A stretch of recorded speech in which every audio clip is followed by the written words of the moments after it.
see, when I had my bayonet, see, and I popped that, and then I swooped that, and then with my bullet, I struck this. Oh, I sure put it to him, black you boy. did that? Oh, white man. Oh, boy, you ought to see me now. Go. Huh? Excuse me, fellas.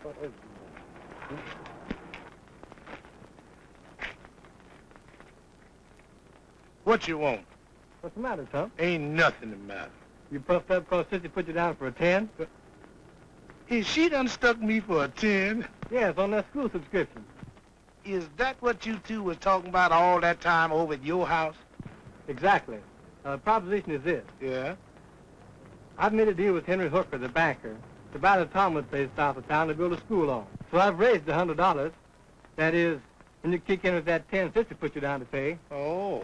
So if you'll come across, you can come with me down to the bank to make the payment and get the contract. Well, let me see how I'm fixed here. Get myself together and see how near I can get to it, Check. I'm a little short anyway.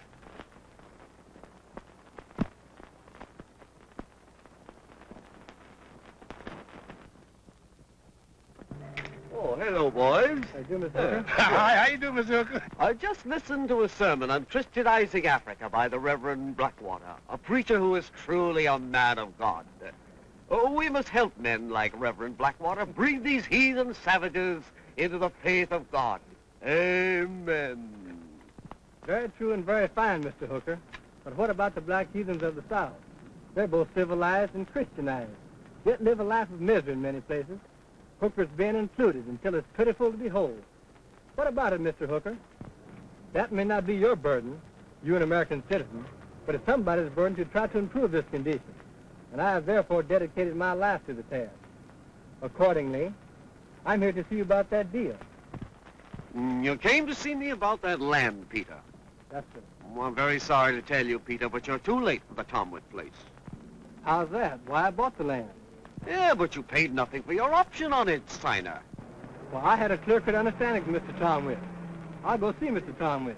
It's no use, Peter. I'll explain. Now, Mr. Tomwood surprised me too, Peter, but no use talking about it. In the meantime, I don't like to see anything so important as the education of our colored people held up, so I've been trying to do so. So that rather than let your project be delayed, I'm going to offer you the old Delahaye place at exactly the same price, Peter. $800.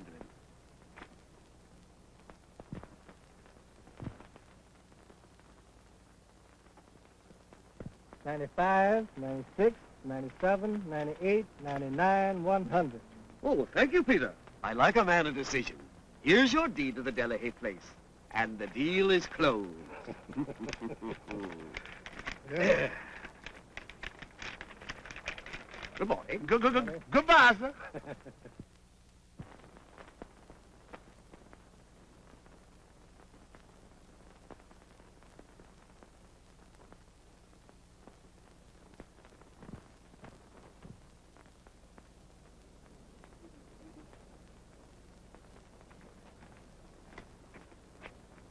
Well, that was done prompt and to the point, Tomp, like the business proposition should be consummated.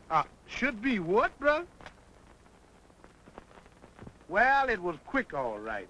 Don't suppose nobody could put a deed over on you with stoppers in it, does you? We didn't know any such word as stop, Tomp.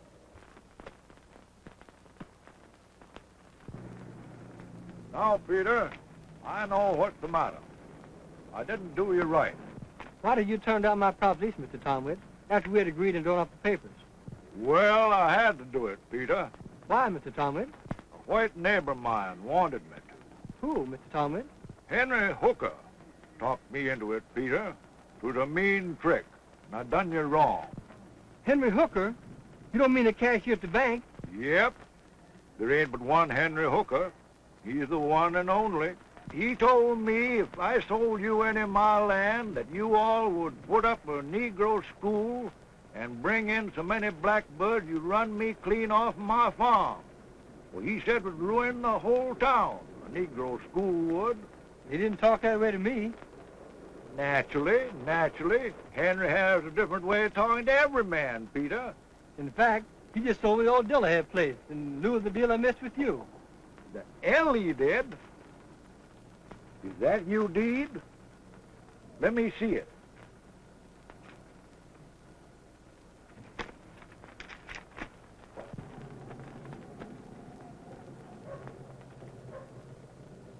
Well, I'll be danged.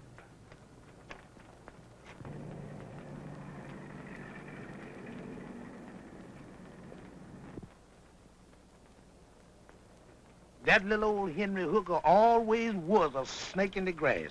He abused his position of trust. Why do you suppose he bought into Tomwood's place and sold me the Dillahead track? I wonder, is that little old gimble-headed white man done put some stoppers in that deed he gave you? He might have. Piffle. Tain't piffle. I was talking sense, Hi-Hat. Stoppers?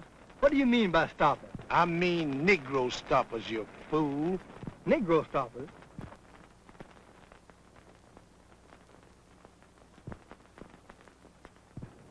Listen to me, Hi-Hat. I was betting I was right. Let me take a look at that deed. Oh, go on. I faded that deed with a 10 spot, and I reckon I got a once-over coming for my money.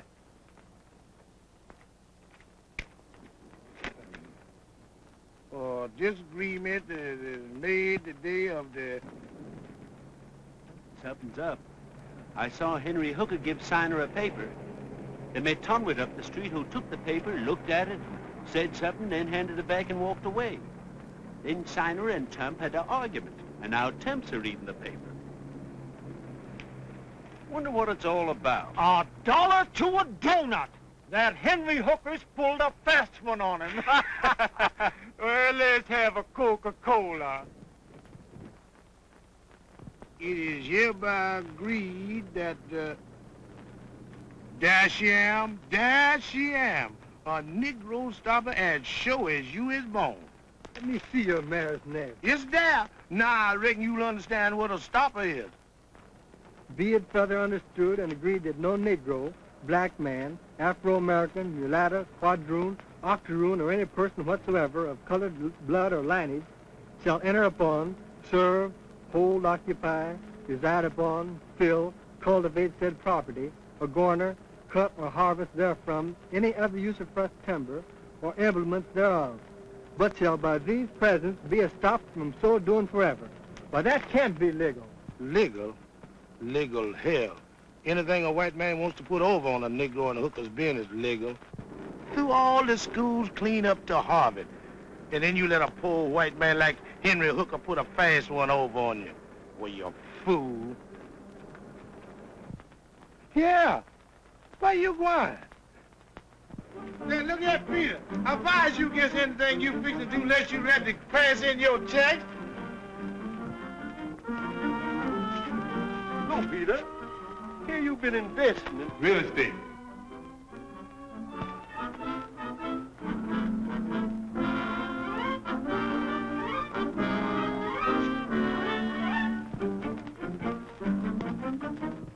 Peter, I advise you against anything you fixing to do. Say, Peter, wait a minute, man.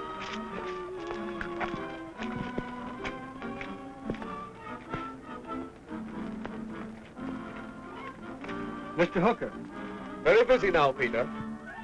I want to know about this deed. No time to talk about deeds now, Peter.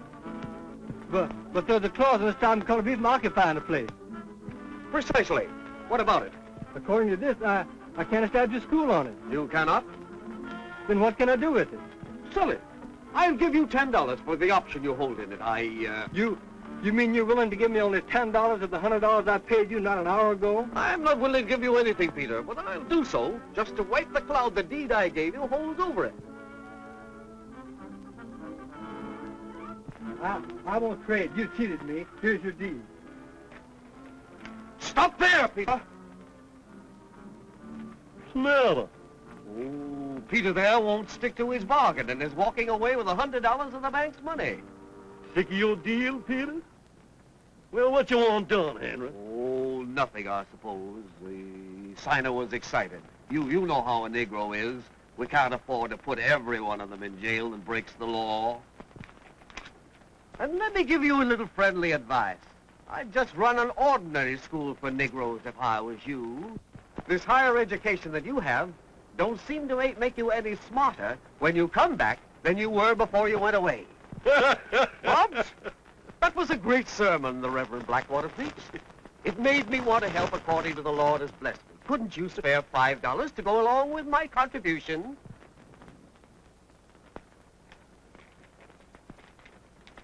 Thanks, Bobs. I've got the envelope ready. I'm dropping your 5 in with mine. $10 more for the great work, the salvation of the black heathens of Africa. Amen. Here, you better have this registered at the post office as you pass by, Bob. Good morning, Bob.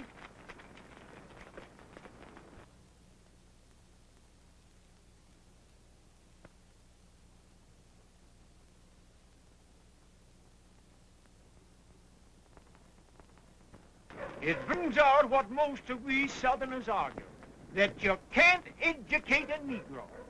He can be taught lines like an actor in a play, but he seldom understands what they mean. And Siner is the best sample of it.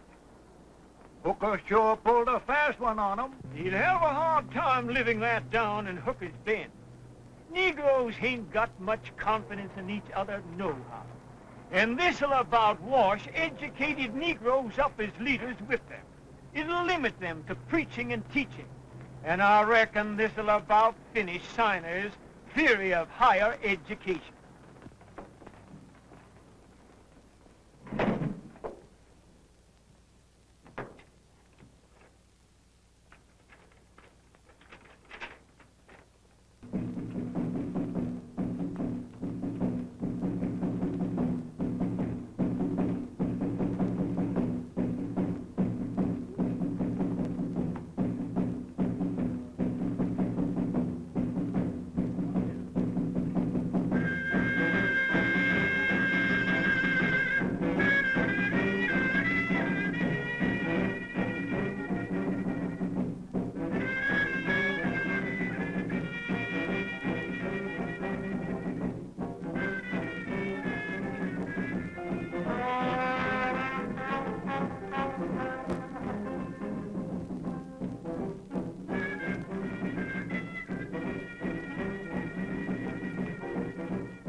Keep you up there in school, you come back here and let a poor white man make a fool of you. Now everybody's laughing at us, both of us. Hello?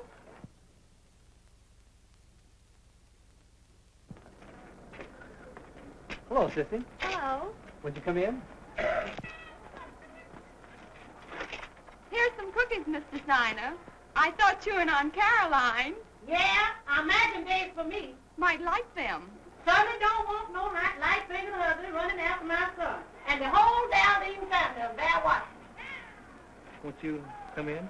Why, no, I just came by You to... fling yourself in a pretty boy's face, 'cause he's done been off and got made a fool of. I'd better go now. Wait. Oh, wait, Christy, until I get my hat. I'll go with you.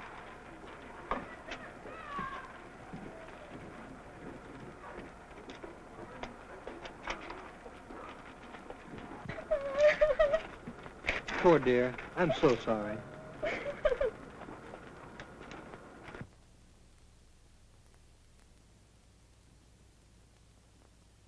Your mother certainly hates me, Peter. No, it's me. She's terribly let down about that deal. Your own mother turned against you. I don't blame her in a way. It seems so stupid of me. The man seems so sympathetic that I wasn't expecting a trick. Of course you wasn't. The whole thing proves that you're a gentleman. Used to dealing with gentlemen. But of course these hookers bin Negroes will never be able to see it or try to understand it that way. Still, Sissy, I should have used the greatest care. I'm not talking about what you ought to have done, Peter. I'm talking about what you are. Well, one thing is sure. I've lost my prestige, whatever it was worth. With the others, maybe. What are you going to do now? Find a way to get another 100, I suppose. Read the deed before I do any paying this time. Bravo, Peter. Bravo. I'm not the first man to make a mistake and get beat. That one mistake is not going to stop me. But my fist will, you yalla. Come on.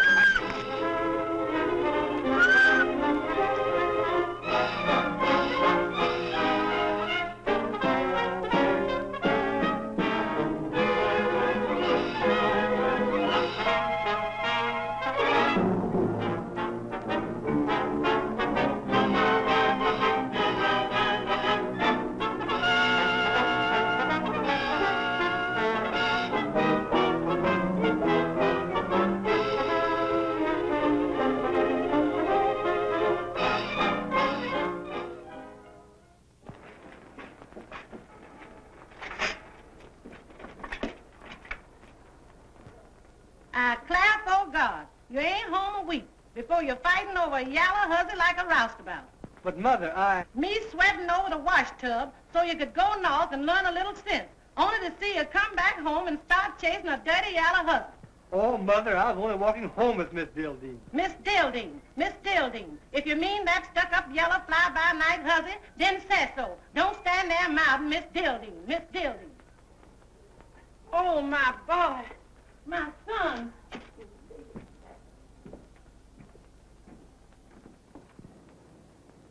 Now take a horse. A horse can be trained to add and put his name together out of the alphabet. But no horse could ever write a promissory note or figure the interest on it, sir.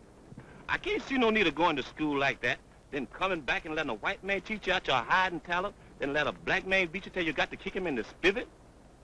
Peter just ain't got it, man. The Lord Almighty has set his limit on dogs, horses, and Negroes, Mr. Tonwood. Thus far and no further. Now, seeing if education ain't a good at all, you're bound to beat the white man at one end and the black man at the other. And if Peter can't be found at either end, then why is he? I don't know. Hold on, now. Hold on. I've knowed as intelligent a stallion as any. Now, what about Sina, Miss Gal? What you raising so much dust about?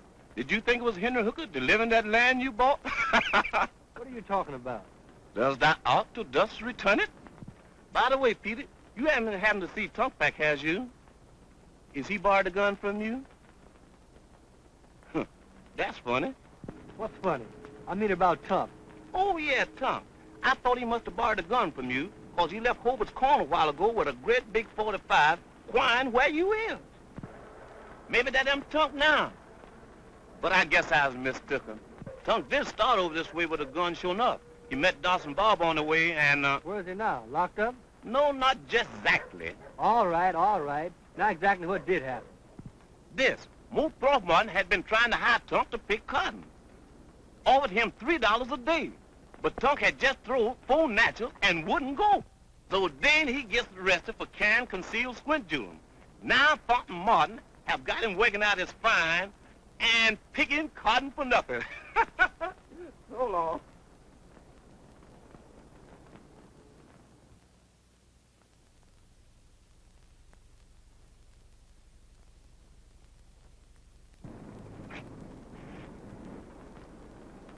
Sissy. Sissy.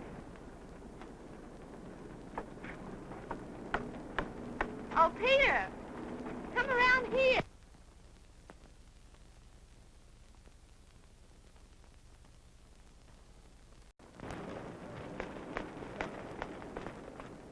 Oh, Peter, I'm so glad to see you, although I didn't expect to.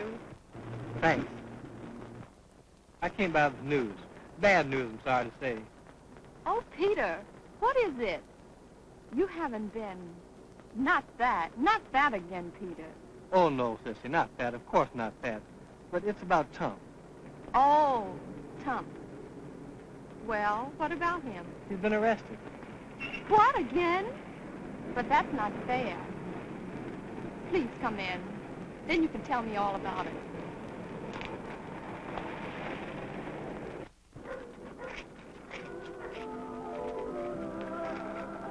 What did they arrest him for? Carrying a pistol. To shoot you with. Oh, this is sickening, Peter. Sickening. Peter, it's hard to be nice in this place. I just happened to think how folks would gossip about you coming here so soon after Tump was arrested. Perhaps I better go. Oh, no. I'm really glad you came. I didn't mean it that way. I've been uneasy about you. I'm not so easy killed. I've completely recovered my equilibrium. I'm determined to see what I have started through. In a way, Peter, you and I don't belong here, and we'll never get anywhere as long as we stay here. Why don't you go away, Peter? Away up north, where most of our educated people have gone. Up north where you can be free. You can't grow up and develop here. They simply won't let you.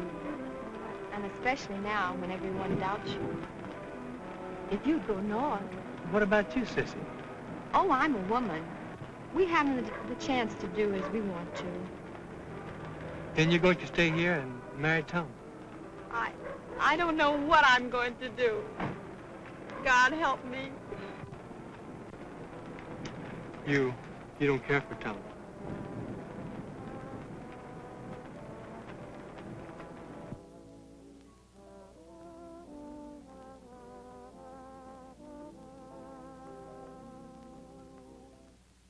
North, dear, and soon.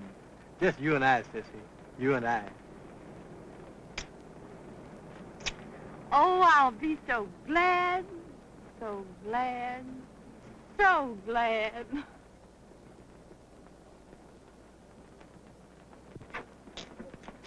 Well, Mother? Where are you going, son? For a walk, Mother. You go out of that Sister Dilding's, Peter. No, I'm going to walk by myself. I'm tired, played out. Tired? Played out? You ain't done nothing but sit and turn through some books and write on a little piece of paper. Even that gets tiresome after a while. Peter, you knows if Tumpac sees you, he's going to shoot you sure. Oh, no, I won't. That's Tom's talk. Talk? That ape done got grounded for killing 4 men already. Come in the house, son, and eat some supper. I just made some salmon croquettes for you. That'll spoil if you don't eat them now. I didn't know you were making croquettes. Yes, I got a can of salmons from Miss Cromwell that she old man couldn't quite use. Look here, Mother, you're not using old canned goods that have been left over. I've told and told you about using any tainted or impure food that the white people can't eat. It's too bad for them, it's too bad for you. Just absolutely quit eating leftovers. Don't be so hanked, Peter, 'cause you done been brought up on leftovers.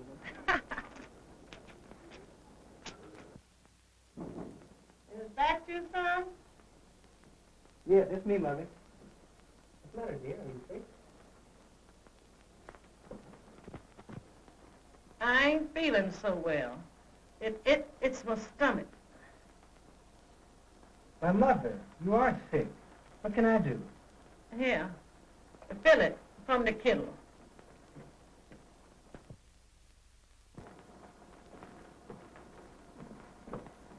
You need a doctor, and quickly. I'll go for Jalop. Sorry we have a telephone to maybe get him quicker. I'll go now. I'll run. Meantime, I'll go by Nan Berry and get her and send her here to look after you till I get back. If Dr. Jalop should argue, then go see Captain Renfro. You know where he lives. The big house on the hill.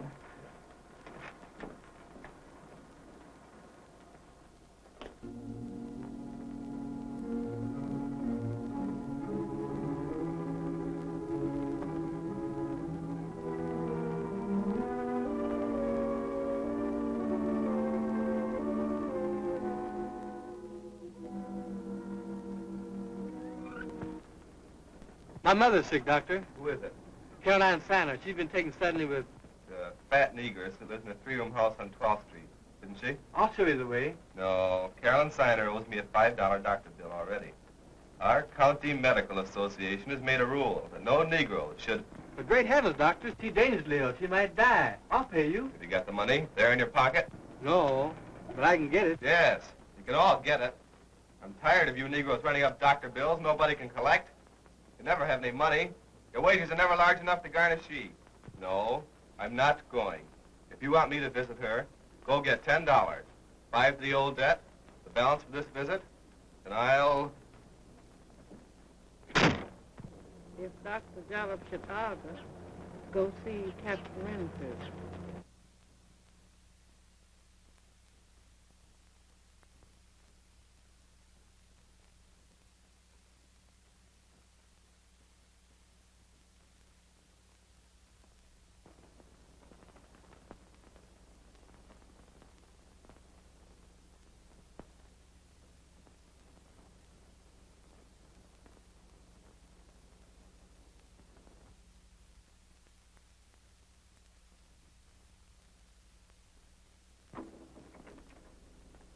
But who is it? My name is Sander, Peter Sander. My mother's been taken suddenly ill. I've been to Dr. Jalop, but he won't go. Oh, Peter Siner and Caroline is sick. Well, now, that's too bad. Step inside. I'll call up Jalop and have him stop here and pick us up, and we can go and see what's wrong with Caroline. Now, won't you step in, please?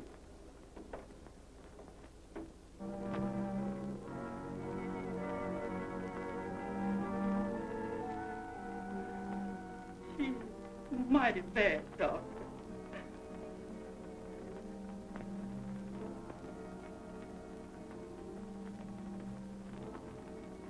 Well, well, Caroline, what's this all about? I'm sick, Doctor. Awfully sick. No, no, Caroline. Don't talk that way. I'm going to fix you up quickly. Quickly.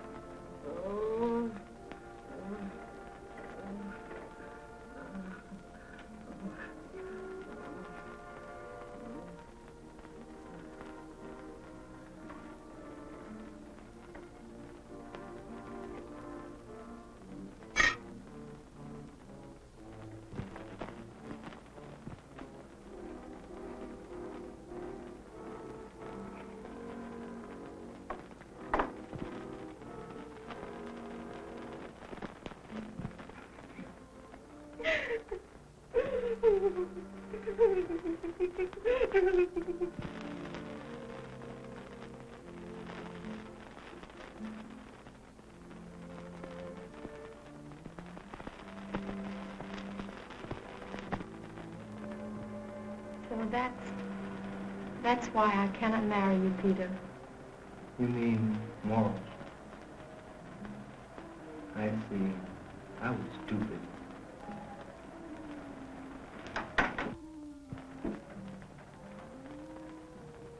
Well, I'm glad it's over. I'm glad you know.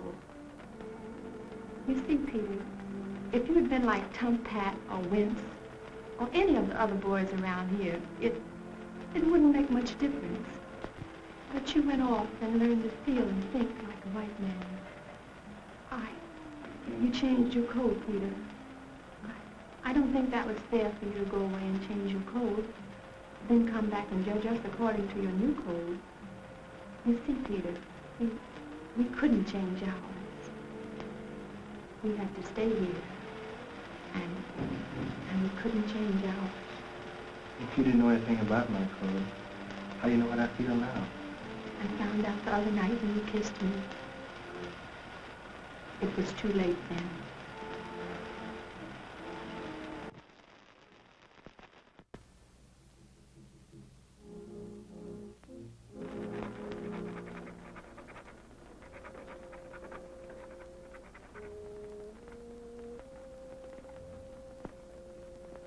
Her confession has destroyed all my plans. It has left me as adynamic as my mother's death. It seems there was a certain similarity between the two events. Both were sudden and desolating.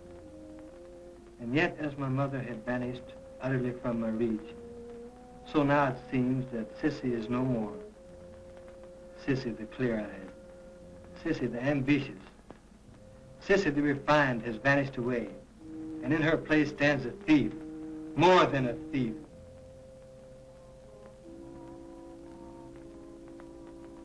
Oh, God, forgive me. Forgive me.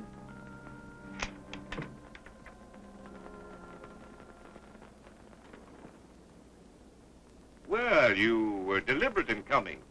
I sent you word of some black rascal 3 days ago. I just got your message today. Well, won't you come in and we can talk this over if you don't mind? I don't mind, Captain. All right in.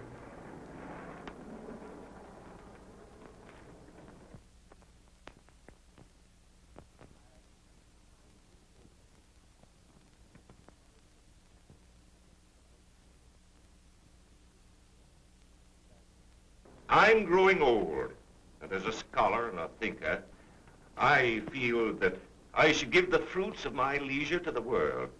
That, in short, Peter, is why I've sent for you. I'm deeply gratified. I asked you to come here for another reason.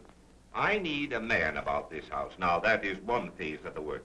The more important work is that you will act as sort of secretary. I have a manuscript in the house here. My handwriting is rather difficult. I want you to copy the matter in it and get it ready for the printer. Are you offering me a permanent place, Captain Renfrew? I need a man with a certain liberality of culture. I may no doubt get you to look over books and periodicals and make notes of any points germane with my thesis. This is very flattering, Captain, but the fact is, I came by your house at this time because I'm just in the act of leaving on the steamboat tonight. You're leaving Hooker's Bend? Yes, sir. Well, why?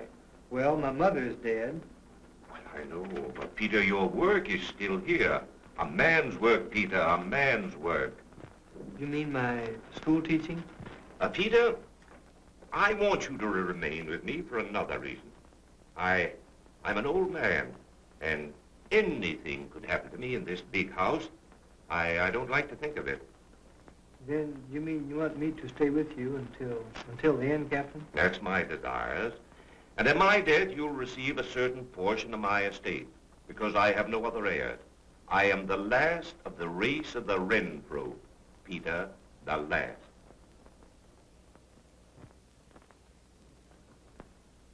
Well, now, Rose, I have a guest who has come to stay with me permanently.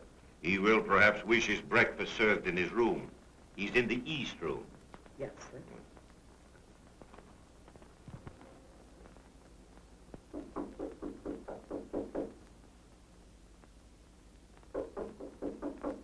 Come in.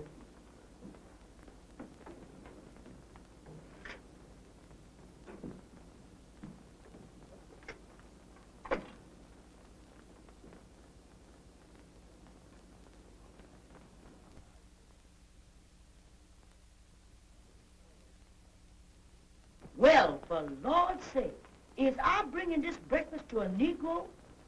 I suppose it's mine. Well, what for? What for is you ain't come to the kitchen and eat off from the chef? Is you sick?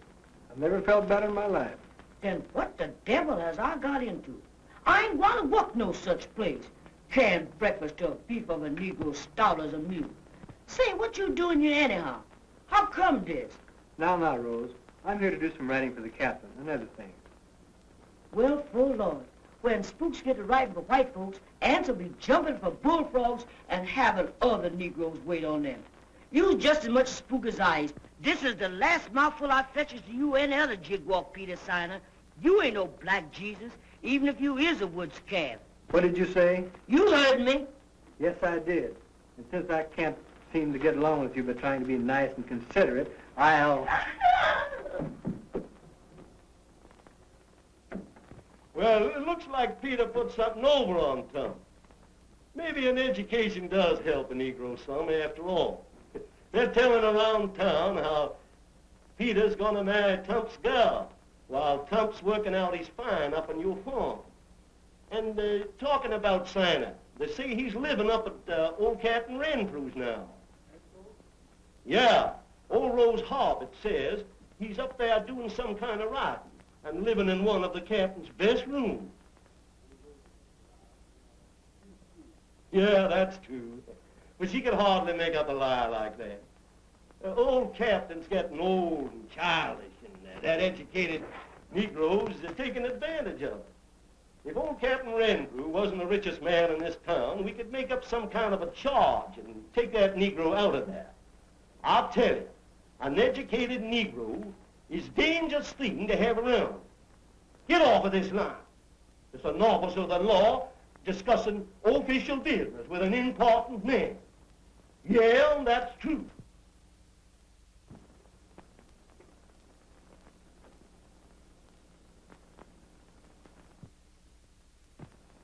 I hope it chokes you.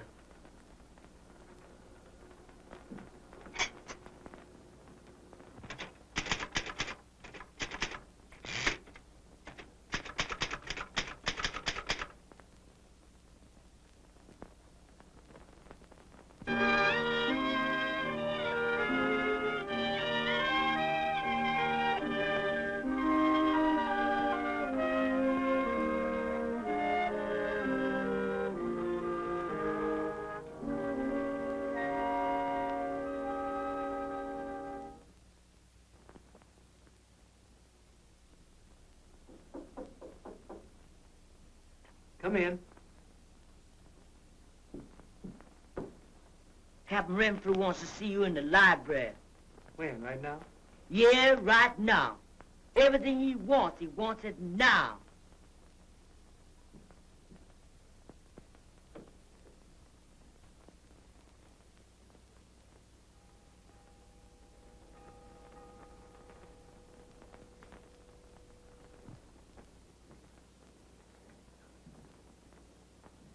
Good evening, Captain. Oh, good evening, Peter. By the way, I sent for you. Yes, sir.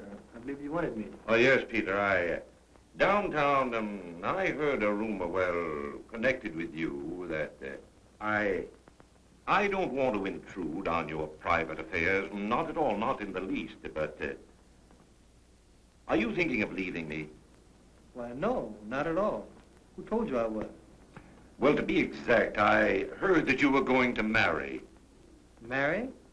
Whoever in the world could have told you that? Are you? Indeed, no. I heard that you were going to marry a negress here in town called Sissy Dildeen. But I'm not. That's settled.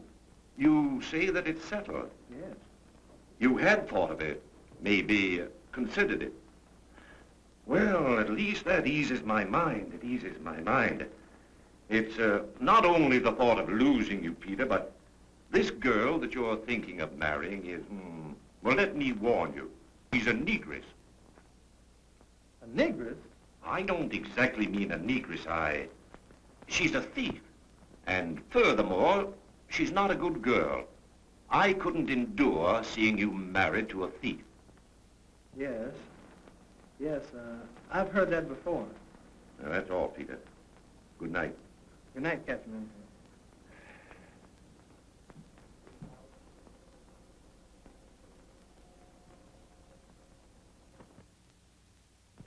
No, he didn't bend the globe because I asked him and he said he didn't. Well, I said I didn't too. He's a Negro like I is. We just two Negroes. And look at here. If you was going to put one of us ahead of the other, it's Katie lock a door with me. What do you mean, Katie, lock a door with you? You know what I mean. I mean, I'm going to leave this place. No, look here, Rose. Peter Siner occupies almost a fiduciary relation to me. A relation of yours? Well, yes, Peter Siner occupies a position of trust with me. Yeah, I see you trust him. Someday he's going to be of service to me, of great service to me. You know better than anybody else, Rose, my dread of some unmannerly death. Aye. And Peter has promised to remain with me until the end. Which end? Which end? Yeah, your end or Peter's end.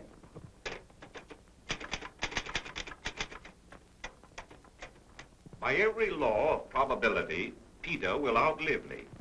Yeah, Peter'll come to an end with you when he marries that stuck-up, yalla fly-by-night Sissy Dildine. But he's not going to marry her. He told me he didn't intend to marry her.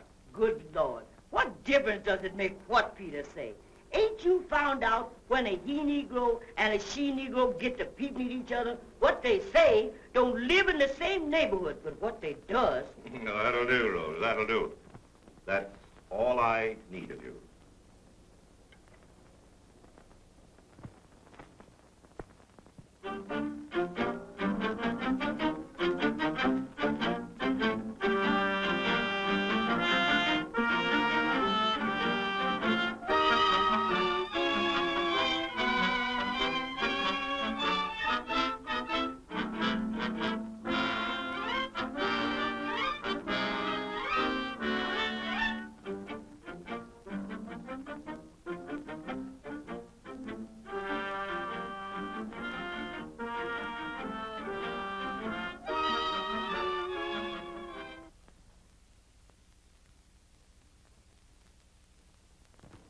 Pardon my intrusion, Peter, but I'd like to have a word with you.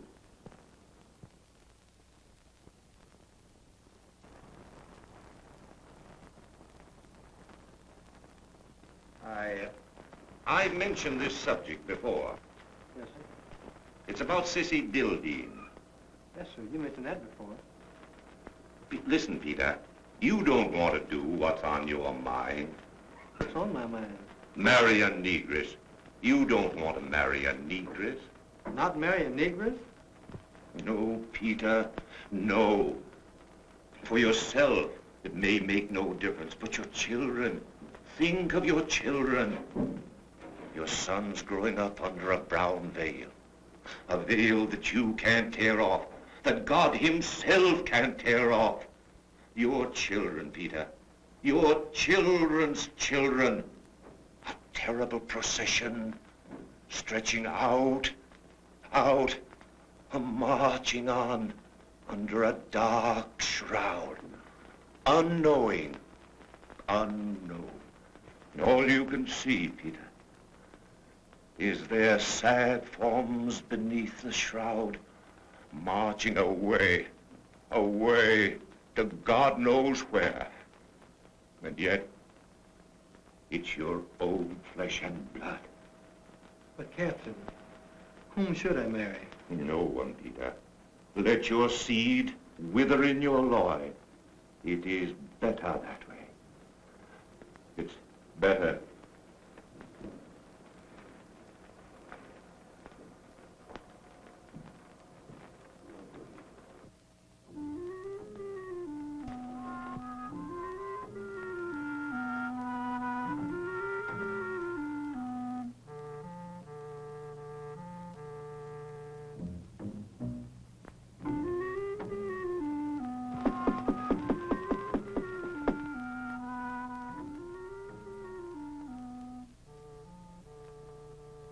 Peter?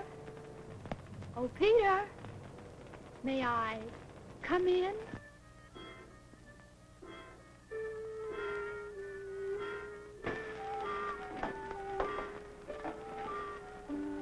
You don't seem to be very glad to see me, Peter.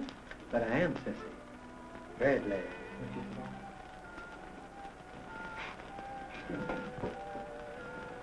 What a wonderful room. It is very nice. And what beautiful drapes. Are they velour? I wonder how they would look spread.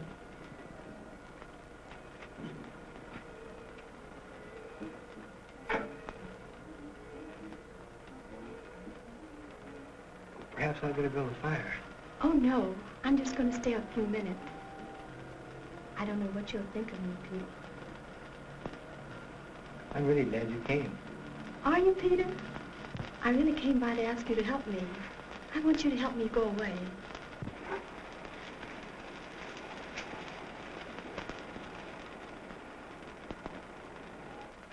They have no feeling for a colored girl, Peter. No, not a speck. When one of us even walks past on the street, they whistle and say all kinds of things out loud, just as if we weren't there at all. They don't care. We're just colored women.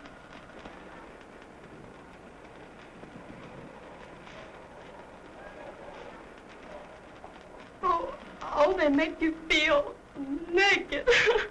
Oh, Sissy, please.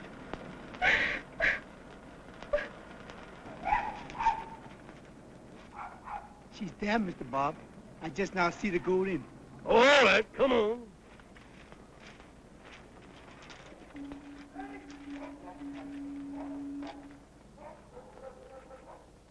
All right, we'll wait here till she comes out and then nab her.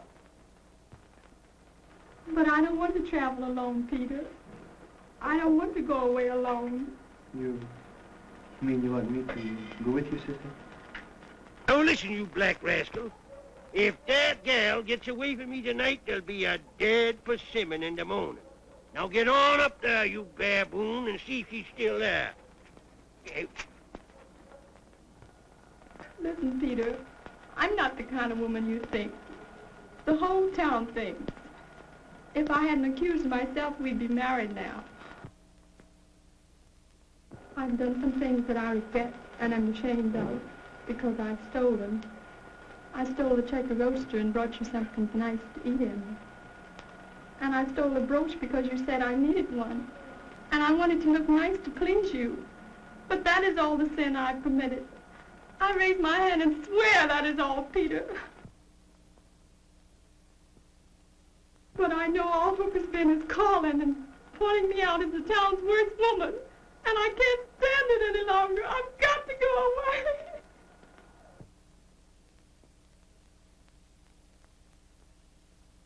There, darling.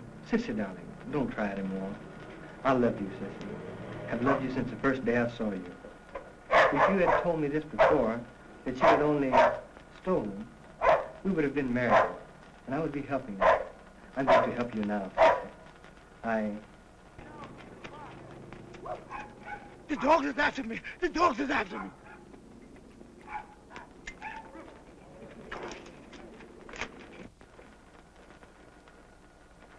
They were after you, dear, but Providence and the dog has saved you. I believe in and trust you now, Sissy. And dear, I love you so much. But you must go now. Hurry. Go somewhere and hide. Send me word. Stay hidden until I can arrange to slip you away. And remember now and always, Sissy, that I love you. Love you.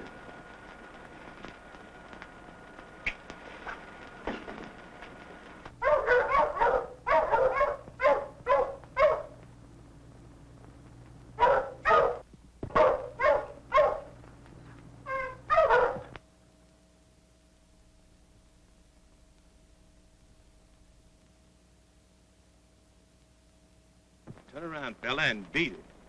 Beat it. Hey, black man, don't shoot down this way till I make my exit. You need to be scared, you fool rabbit. I've been looking for you for some time, Peter. Didn't know you was back. Why have you been looking for me? No, you don't. Turn around and march on to Dogtown. What for? I'm gonna drop you in the main street where all the jigs has been bragging about you and Sissy can see. I ain't gonna take no dingling from nobody. Huh? You oughtn't shoot, Peter. His mammy just died. Then she won't worry none. Turn around. And when I said march, you march. Taint-chun, right about face, march.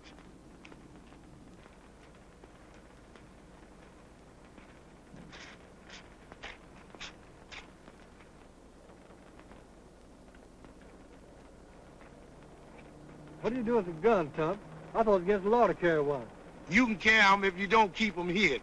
Mr. Barbs told me that when he gave my gun to me. So he gave it back, eh? After giving you 30 days for carrying it, he frees you and gives it back. What for? I'm the devil do I know. And what's more, I don't care. All I know, I got it, and I was going to drill the daylights through you as soon as we get to Dogtown. Come on, let's go. Wait a minute, Tump. Bobs don't like me. I broke no laws and have never done anything to him. But he wants me out of the way, so he gave you the gun, figuring you'd shoot me with it. I don't care nothing about Whooper. All I know, you done stole my gal, and I'm going to kill you for it. Come on, let's go. Come on. Tump, I'm not going to marry Sissy. I know you ain't, Peter. I mean, if you let me alone, I don't intend to. I ain't going to let you alone, Peter. Do you think this is the best thing to do, Tump? Shut your black mouth. What I care about what you said? You done weaned Sissy away from me. She won't even speak to me. She won't even look at me. All on account of you. I ought to drop you right here and now. Go on, shut up. March, go on.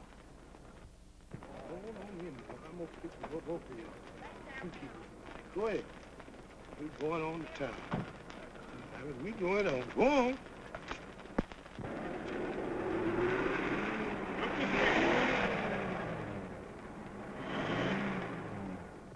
No, none of that, boys. You'll probably hit the gal if you shoot. And I'll pick you off one at a time like three-back crows.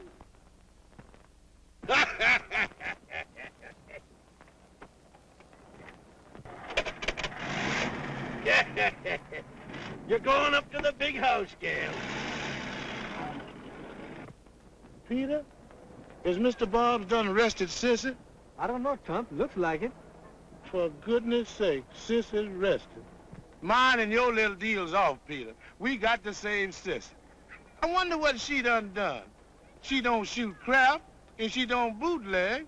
Nah. Let's go to her home. Yeah.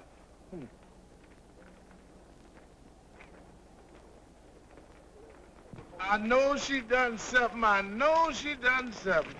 You ain't never been in jail, is you, yellow boy? It sure ain't no place for a woman. It's no place for a woman. I hear that she done commit grand larceny and they're going to take her to the pen. Grand larceny? What's that? Dumb Bill. That's taking more from the white folks at one time and that they expect me to take. What's the deal, dude?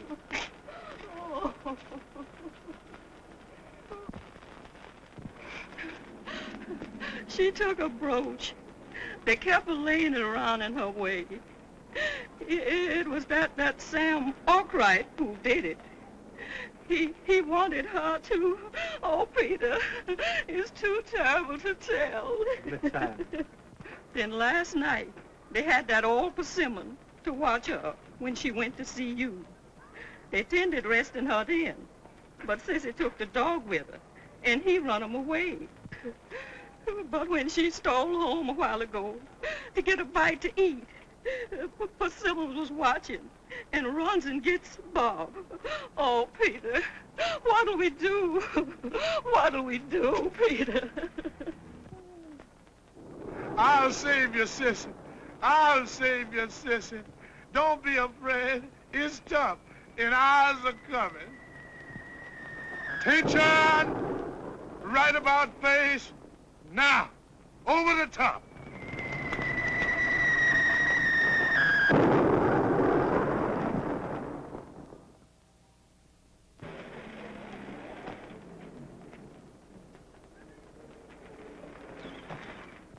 Peter!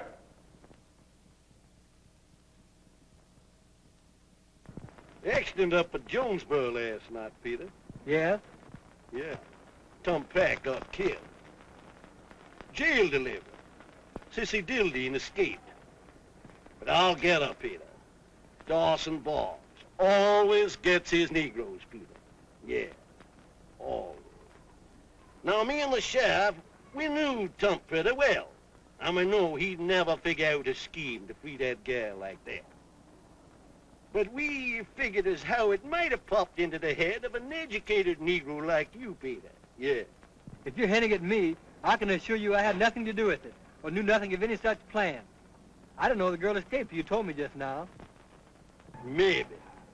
You know, I've been thinking a lot about you lately, Peter. And if I was you, yeah, I'd just drift along quietly out of this here town. You know, white folks and Negroes got along pretty well around here till you got back from school. But since you got back, a lot of unpleasant things have been happening. Now, for instance, the report got around last night. It was you who got killed instead of Tom Peck. An old Captain Renfrew heard it. He just up and naturally dropped dead. Oh, no. Captain Renfrew's not dead. You know, Peter, things continue to happen around here, and we don't like it. Now, there ain't room in this here town for the white folks and educated Negro like you. So if I was you, I'd just drift on away quietly, Peter. Quiet.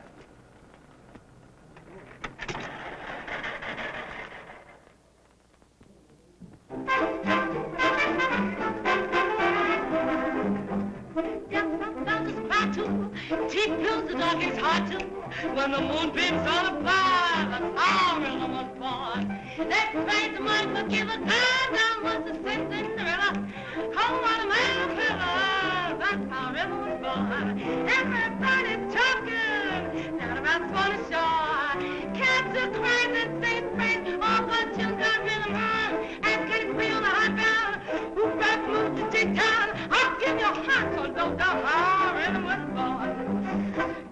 The bunches cry to deep blues, everybody high to when the moon's on the bow. That's how rhythm's born. They praise the mighty forgiver. Cut down things in the river. Cold water made them quiver. That's how rhythm was born. Everybody stood and kill. Round Swanee Shore. Catch a crazy friend. All parts you cut some. Ask Kenny Clean on the hot ground. Who brought that move to G-Town? I'll give you a heart to low down.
Sissy, my sister.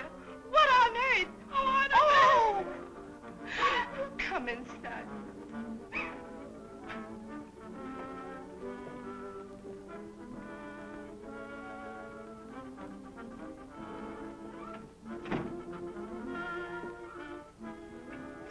Sissy, my poor sister.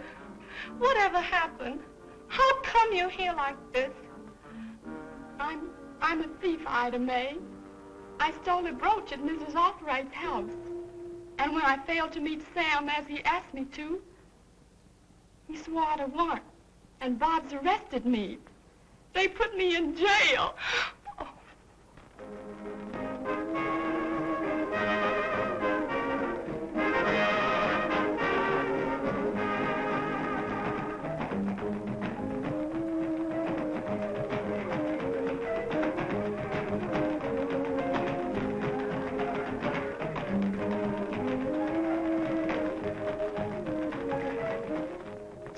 Held up the jail and made them let me go, and I ran away. When I'd gone about a block, I heard a shot, and turning around, saw Tump fall dead.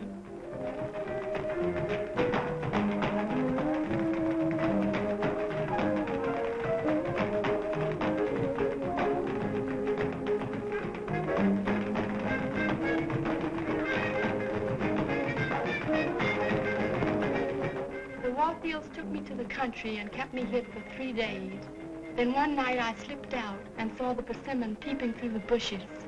I didn't want to get the Warfields into trouble, so after midnight, I slipped away.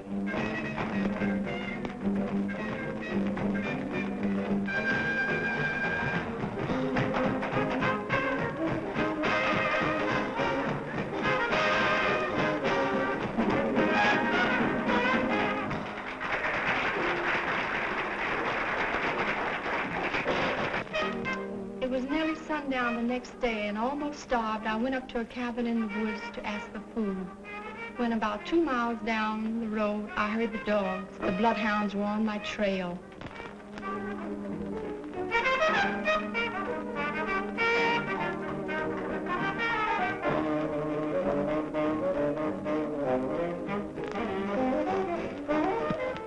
It must have been around midnight. I could tell, for the moon was shining. I had run through creeks, swamps, over mountains, but I couldn't get rid of those dogs or the persimmon.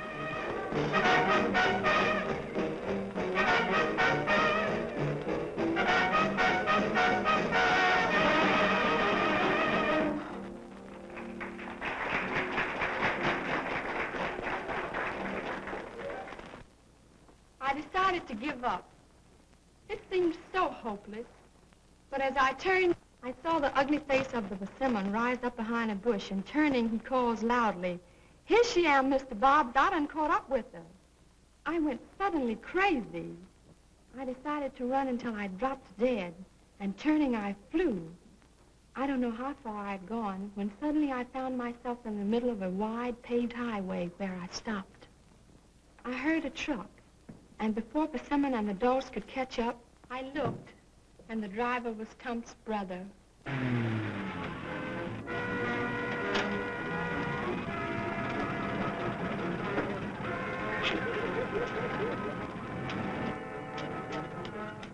Sissy!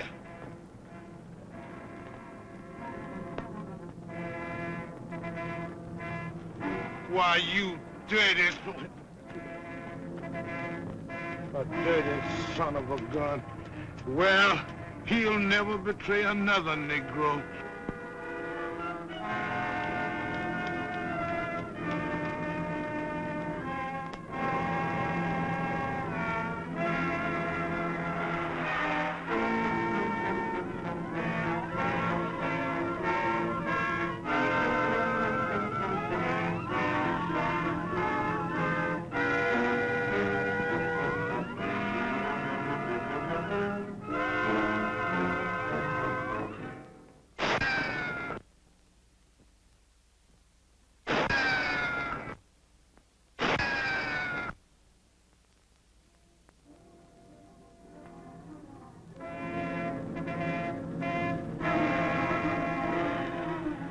Well, Sissy, you poor little thing.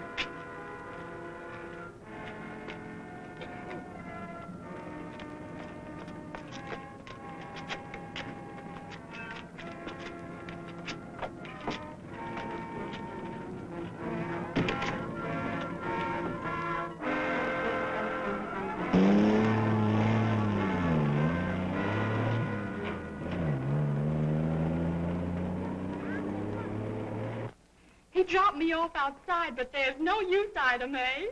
What you mean there's no use, honey? I'll have you fixed up in a jiffy. And you'll be off to Chicago before you can say... I told you there was no use. It's Bob's and the law, and they're going to take me back to Hooker's Den.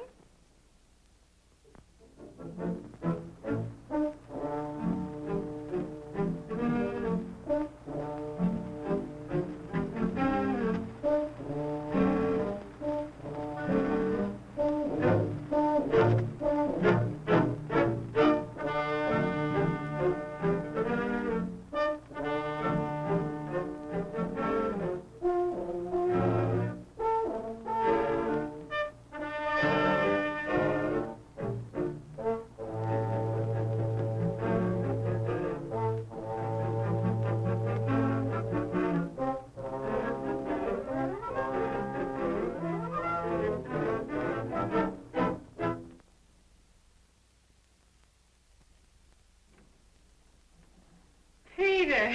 Ida May. I'm looking for Sissy. Is she here? Oh, Sissy, my darling. It's no use, Peter. I'm a thief and no good. Don't let Mr. Bobbs take me on back to Hooker's Den and hang me. Mr. Bobbs won't be here. No one's going to hang you. Instead, Sissy, we're going to get married and live happy until we die. Here, Ida May. Read this telegram I just received. Peter Steiner, care of Western Union, Nashville, Tennessee. Find Sissy and bring her home. Everything has been adjusted. Mrs. Arkwright canceled the warrant Sam took out for her arrest and sent Sam away to a reform school. They probated Captain Renfrew's will today, and a great surprise awaits you. So find Sissy and bring her home at once. Wait, here's some more. They found the Persimmon's body on the road to Nashville. He'd been shot 3 times. Nobody knows who did it.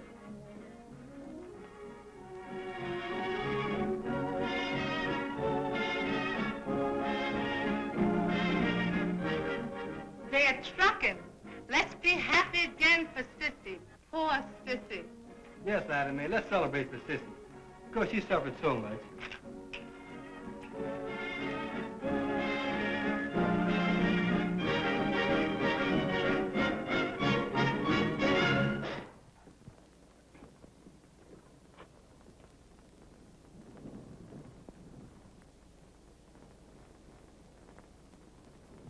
And when they filed old Renfrew's will for probate, what do you reckon they found? What? That he left everything that he owned that Negro Peter Steiner. The devil, you say? Every last dime, including the stock in the bank, and he owned 90% of it. It looks like the end of Henry Hooker to me. Well, I'll be jiggered. And what's Steiner going to do with it? Well, what's so funny about it? He's going to turn old Renfrew's mansion on the hill into a seminary for Negro gals, and that 3,000-acre plantation with all its buildings and equipment into an industrial school for colored boys. How does that strike you, Tom Witt?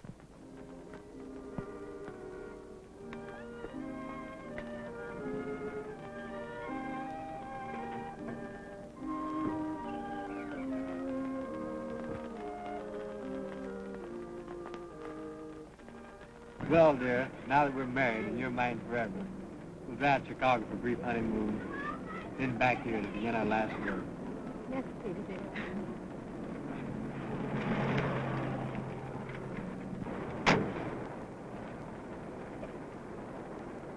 But listen to this, Tom. While you was away, Steiner made a speech right here in Courthouse Square. Most of the audience was white, the best people in town, and some come over from Jonesboro to hear him, mind you. White people, the best white people. What did he say? Plenty. Among the many things he did say was that he intended to break up loafing on Hobbitt's Corner, that it was an eyesore to the town and a breeding spot for shiftlessness. So he proposed to the city council that Bobs be ordered to arrest every man, especially Negroes, found loafing there for more than 10 minutes. What did he propose to do with them? Oh, he had that all figured out in advance. Yeah, he had everything figured out and in advance. Yeah, he wants to arrest all Negroes so and place them in custody and on parole of the school for an indefinite period. And during which time he guarantees to work them so hard on that farm until they be too tired to loaf. And he intends to make good farmers out of them before he turns them loose. Well, how'd the audience take it? The white audience. Ate it up. They applauded every few seconds and crowded around him when he was through and said that if he needed any money, help or money or anything he needed, just to call on them. But the biggest surprise of the evening was on the part of Bob's. Bob's listening to a speech by Shiner And bowed to him and smiled when it was over. And Hooker? Oh, Hooker, well, he couldn't take it.